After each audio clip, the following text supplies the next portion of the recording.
Boa noite, irmãos. Eu tenho aqui aberto Marcos capítulo 5, versos de 1 a 21. E eu lerei agora para a breve meditação que faremos. E chegou Jesus e os discípulos ao outro lado do mar, à província dos Gadarenos.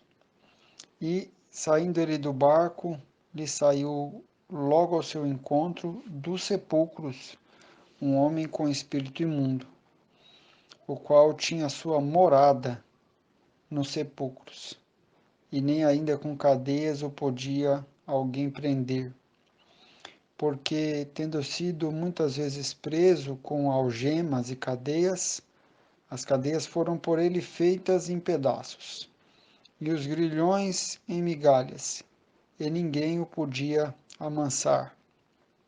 E andava sempre, de dia e de noite, clamando pelos montes e pelos sepulcros, e ferindo-se com pedras. E, quando viu Jesus ao longe, correu e adorou, e, clamando com grande voz, disse: Que tenho eu contigo, Jesus, Filho do Deus Altíssimo? Conjuro-te por Deus que não me atormentes. Porque Jesus dizia para o espírito: Sai deste homem, espírito imundo. E perguntou Jesus: Qual é o teu nome? E lhe respondeu, dizendo: Legião é o meu nome, porque somos muitos. E rogava-lhe muito que os não enviasse para fora daquela província. E andava ali pastando no monte uma grande manada de porcos. E todos aqueles demônios lhe rogaram, dizendo: Manda-nos para aqueles porcos, para que entremos neles. E Jesus logo permitiu. E, saindo aqueles espíritos imundos, entraram nos porcos, e a manada se precipitou por um despenhadeiro no mar. Eram quase 2.000, e afogaram-se no mar. E os que apacentavam os porcos fugiram e o anunciaram na cidade e nos campos. E saíram muitos a ver o que era aquilo que tinha acontecido. E foram ter com Jesus, e viram o endemoniado, o que tivera legião, assentado, vestido e em perfeito juízo. E temeram. E os que aquilo tinham visto contaram-lhes o que acontecera ao endemoniado e acerca dos porcos, e começaram a rogar-lhes que saísse dos seus termos. E, entrando ele no barco, rogava-lhe o que for endemoniado que o deixasse estar com ele. Jesus, porém, não permitiu, mas disse: Vai para a tua casa, para os teus, e anuncia-lhes quão grandes coisas o Senhor te fez e como teve misericórdia de ti. E ele foi e começou a anunciar em Decápolis quão grandes coisas Jesus lhe fizera, e todos se maravilharam. E, passando Jesus outra vez num barco para o outro lado, ajuntou-se a ele uma grande multidão, e ele estava junto do mar. Esse episódio ocorre na província dos Gadarenos, fora de Israel, irmãos.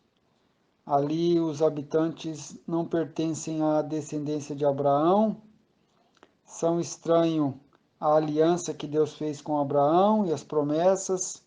Eles são, por assim dizer, incircuncisos, pagãos. Eles não sabem nada a respeito do Deus de Israel, nada a respeito de Davi, nada a respeito da lei entregue no Monte Sinai. Eles são estranhos a tudo isso. É uma outra cultura, um outro povo. Observe que há ali uma criação de porcos. Então ali não pode ser em Israel, como não é, porque o porco é um animal imundo para os judeus. E o que faz Jesus ali na província dos Gadarenos, fora de Israel? Jesus está fazendo ali aquilo que Jesus foi enviado e levantado pelo Pai a fazer. Olha só o que nos diz Isaías 42, verso 6 e verso 7. O pai dizendo do filho: Eu, o Senhor, te chamei em justiça, e te tomarei pela mão, e te guardarei, e te darei por aliança do povo, e para a luz dos gentios. Aleluia, glória a Deus. Jesus não é a luz de Israel, apenas. Jesus é a luz que veio ao mundo e, vindo ao mundo, ilumina a todos os homens. Ele é a luz de Israel, mas também a luz dos gentios, que somos nós, que éramos outrora não abençoados pela aliança feita com Abraão, éramos incircuncisos, éramos pagãos, mas agora nós somos também família de Deus. E o versículo continua dizendo que Jesus veio para abrir os olhos dos cegos, e olha que interessante, para tirar da prisão os presos e do cárcere os que jazem em trevas. Então, embora esse homem estava liberto porque não havia algema que podia contê-lo, nem grade que pudesse prendê-lo, ele era um liberto escravo, ele estava preso espiritualmente debaixo dessa legião que conta 6.000 espíritos. Mas Jesus veio para abrir os olhos dos cegos, para tirar da prisão os presos e do cárcere os que jazem em trevas. E é isso que Jesus está fazendo ali em Gadara, está iluminando um gentil, está abrindo o olho de um cego, está tirando da prisão um preso e tirando do cárcere um homem que estava em trevas, porque ele é a luz dos gentios. Eu quero que você considere o empenho de Cristo em atravessar o mar tempestuoso, tarde da noite, e ir até esse território onde somente esse homem se deixa alcançar por ele. Somente esse homem foi alcançado nessa ocasião daquele lado. Depois que termina ali o que o texto nos diz, Jesus volta para o outro lado, não por vontade própria, mas rogam as pessoas daquele lugar que ele vá embora. Então, o que significa meditarmos sobre Jesus ter ido até ali e somente esse homem ter sido alcançado? Isso nos leva a uma conclusão muito simples, que Jesus não era motivado por quantidade de pessoas. Ele não ia a um lugar porque ali ele poderia ganhar 10, ganhar 20, ganhar 30 discípulos e nem se vangloriava porque agora somos 15, somos 70, somos 80 ou 120. Na verdade, ele não ficava assim muito preso a números. Certa vez, quando Pedro diz que as pessoas o estavam deixando, ele perguntou para Pedro se Pedro também quisesse ir. Poderia, mas Pedro respondeu: para onde iremos nós? Só tu tens as palavras de vida eterna. Jesus não se relaciona com uma multidão amorfa, com a multidão, com o contingente de pessoas. Não, ele não se relaciona com a multidão. Ele se relaciona com pessoas. Na multidão, ele conhece cada pessoa por nome. Como naquela ocasião que havia uma multidão, mas dentro da multidão ele conheceu e reconheceu um homem chamado Zaqueu. E ele chamou Zaqueu pelo nome de Zaqueu, porque ele se relaciona com pessoas. É correto, irmãos, não está errado você dizer Deus ama Israel, Deus ama minha família, Deus ama a igreja e ama minha igreja, mas também é correto você dizer também que Deus se entregou por nós, mas não se esqueça, não se esqueça nunca. O amor de Deus é pessoal, o amor de Deus é individual, o amor de Deus é por mim e é por ti. Na multidão, nós não somos alguém. Na multidão, ele nos conhece por nome. Na nossa igreja, ele nos conhece por nome. Na nossa família, ele nos conhece por nome. No nosso país, ele nos conhece por nome. Até mesmo no grande globo terrestre, ele nos conhece por nome, porque ele é um Deus pessoal. Veja o que Paulo vai dizer em Gálatas 2:20. Paulo diz o seguinte: já estou crucificado com Cristo e vivo não mais eu, mas Cristo vive em mim. e a vida que agora vivo na carne, vivo-a pela fé do Filho de Deus. E agora que vem o que eu quero mostrar, como o amor de Deus é pessoal. Olha só o que Paulo vai dizer: o qual me amou e a si mesmo se entregou por mim. Ele traz o assunto para per si, traz o assunto no campo individual, no campo pessoal. Ele diz que Jesus me amou e se entregou a si mesmo por mim. Aí mesmo onde você está, você pode dizer isso: Jesus me amou e se entregou a si mesmo por mim. E eu gostaria de levá-lo ainda um pouco mais adiante. Se Deus tivesse criado apenas você, ou se Deus tivesse criado apenas a mim, e você pecando, fosse destituído da presença de Deus, como é justo, e estivesse você sozinho, condenado por ele, só você e mais ninguém, ele teria enviado o seu filho para se entregar por você e para resgatá-lo. Não tenha dúvida disso, porque o amor de Deus não é pelo contingente amorfo de pessoas, é por indivíduo. E aí você, no mundo sozinho, que você fosse o único habitante, você poderia dizer que o Filho de Deus te amou e se entregou a si mesmo por ti. Esta é uma verdade da visão de um mundo cristão, da nossa visão cristã de mundo, que o nosso Deus não é uma força. O nosso Deus é uma pessoa, e portanto ele é um Deus pessoal. Sendo o nosso Deus pessoal, e sendo o nosso Deus relacional, porque Deus é Deus Pai, Deus Filho e Deus Espírito Santo. É relacional. Deus é uma família. Ele nos criou seres relacionais. Nos criou com possibilidade de se relacionar com Ele. Agora, depois da queda, nós não temos capacidade em nós mesmos de se relacionar com Ele, mas nós temos a possibilidade que Ele nos deu de se relacionar com Ele. Todo homem que quer se relacionar com esse Deus pessoal só pode se relacionar com esse Deus pessoal por meio de nosso Senhor Jesus Cristo. Como está dito na Bíblia, que entre Deus e os homens só há um mediador, Jesus Cristo, homem.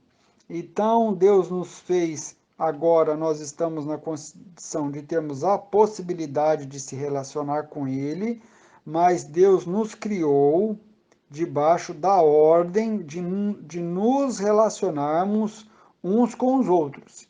E nós devemos nos relacionar uns com os outros, não com base na dignidade do outro, não avaliando se o outro é digno, não avaliando se o outro é útil, não avaliando se o outro é semelhante a nós, mas com base no amor.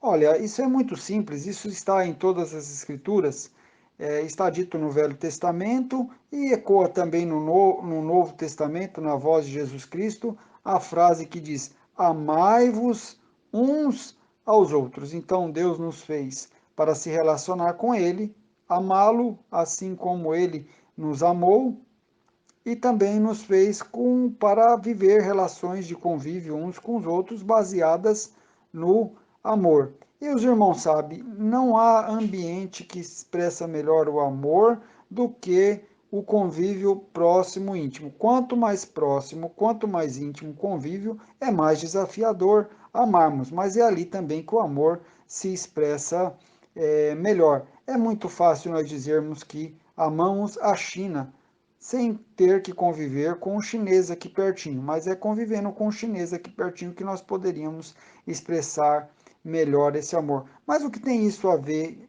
com tudo que eu disse? Parece que agora eu me perdi, parece que agora eu entrei numa rua sem saída, estou perdido no meu texto. Não, Deus nos criou para se relacionar com Ele e se relacionar uns com os outros. E veja só o que o inimigo de nossas almas fez contra este homem, entre outras coisas, mas veja algo que ele fez. Ele conseguiu anular neste homem a capacidade dos relacionamentos na família e na sociedade. Esse homem foi criado por Deus para se relacionar com Deus, para se relacionar com a sua família, para se relacionar pacificamente também com a sociedade. Mas olha o que aconteceu. O nosso inimigo tornou este homem extremamente violento, um homem com potencial para maldade. Por isso tentavam prendê-lo, mas não podiam.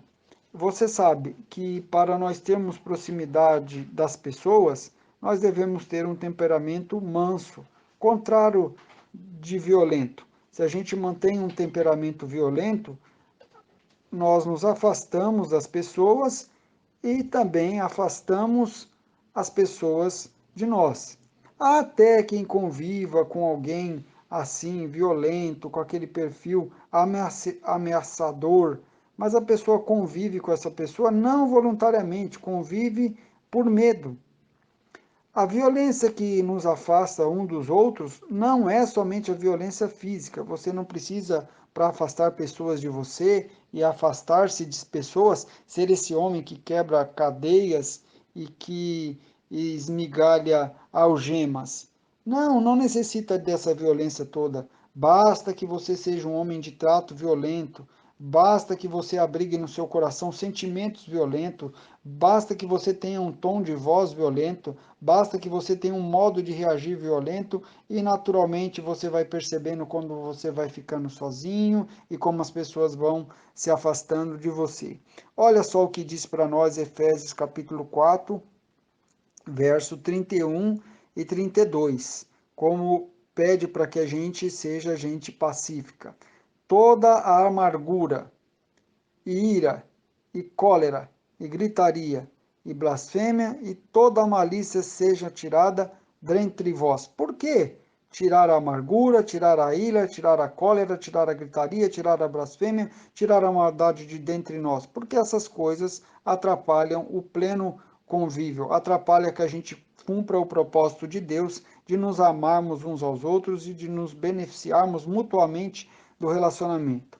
E aí o verso 32 diz: Antes sede uns para com os outros benignos, misericordiosos, perdoando-vos uns aos outros, como também Deus vos perdoou em Cristo. Então, como o nosso inimigo operou isso naquele homem? Primeiro, tornando ele um homem violento, um homem que é o contrário da mansidão. Segunda coisa, fez esse homem se inclinar a preferir lugares onde não há convívio. A Bíblia diz para nós que ele mora no cemitério. Ora, cemitério não é lugar de convívio, cemitério não é lugar de conversa, cemitério não é lugar de festa, cemitério não é lugar de tomar um cafezinho junto, cemitério não é lugar de comer uma pizza, é um lugar de solidão. Então, traz para a personalidade dele essa inclinação para a solidão, para viver só, para perder a capacidade de se relacionar. E agora o ponto bem interessante. Mesmo depois de liberto, parece existir naquele homem uma inclinação a cair fora dali. Aquele homem, depois de liberto, quer cair fora dali, quer o afastamento daquela sociedade, quer o afastamento também da sua família. Bem, não era também brincadeira o lugar, né, irmãos? O lugar ali que aquele homem residia era um lugar que Jesus ali se tornou persona não grata, não quiseram Jesus, mas os demônios gostavam daquele lugar. Quando Jesus iria expulsar os demônios queriam ficar ali, porque aquele lugar era bom para eles, era um ambiente agradável para demônio. E observe só, os demônios rogam que Jesus não os mande fora dali. Jesus atende os demônios, diz sim. Os demônios rogam que Jesus os envie aos porcos. Jesus atende os demônios. Jesus diz sim. E o gadareno invade o barco e roga que o deixe ir com ele e os seus discípulos. É a oração dele: Senhor, me deixe ir contigo, me deixe ir com os seus discípulos. Eu quero ficar longe daqui, quero ficar longe dessa sociedade, quero ficar longe dessa família, quero atravessar para o outro lado contigo e com os discípulos. E aí, qual é a resposta de Jesus? Jesus não permite. Porque Jesus ouviu os demônios e não atende este homem, que parece fazer para ele um pedido tão bom, parece fazer para ele um pedido tão espiritual. porque aquele homem, como testemunho, que se reconciliou com Deus, precisava voltar para a sua família de onde ele saiu, se reconciliar com a sua família e contar-lhes como o Senhor teve misericórdia dele. De modo que Jesus foi embora daquele lugar, mas naquele lugar Jesus deixou ali uma testemunha. É isso que aqueles moradores não teriam se Jesus atendesse o pedido deste homem. Esses moradores não teriam ali uma testemunha e a oportunidade de continuar ouvindo do grande poder de Deus e, sobretudo, da grande misericórdia de Deus. E aí, o final da história é que este homem voltou à plenitude do seu chamado na criação. Ele é agora um homem reconciliado com Deus, livre das forças espirituais da maldade, das trevas, e ele está convivendo pacificamente com sua família e com a sociedade, sem violência e sem preferência por solidão. Então, a minha pergunta final para você é isso. Na sua vida, tem esse fruto digno de arrependimento? Tem esse fruto de salvação? Você é um homem reconciliado com Deus, reconciliado com a sua família e vivendo pacificamente na sociedade, sem preferir a solidão, mas preferindo o convívio, que é onde você pode testemunhar do amor de Deus? Sim ou não? Porque esse é o chamado de Deus para nós, para viver a plenitude da reconciliação com Deus através de Cristo e viver também o convívio na família e na sociedade, por mais difícil que a nossa família seja, por mais desafiadora que seja a sociedade que nós vivemos. O nosso mandamento é viver em meio a estes e contar-lhes a misericórdia que Deus teve de nós. E se Jesus teve misericórdia de nós, por que também não teria misericórdia deles? Que Deus abençoe. Amém.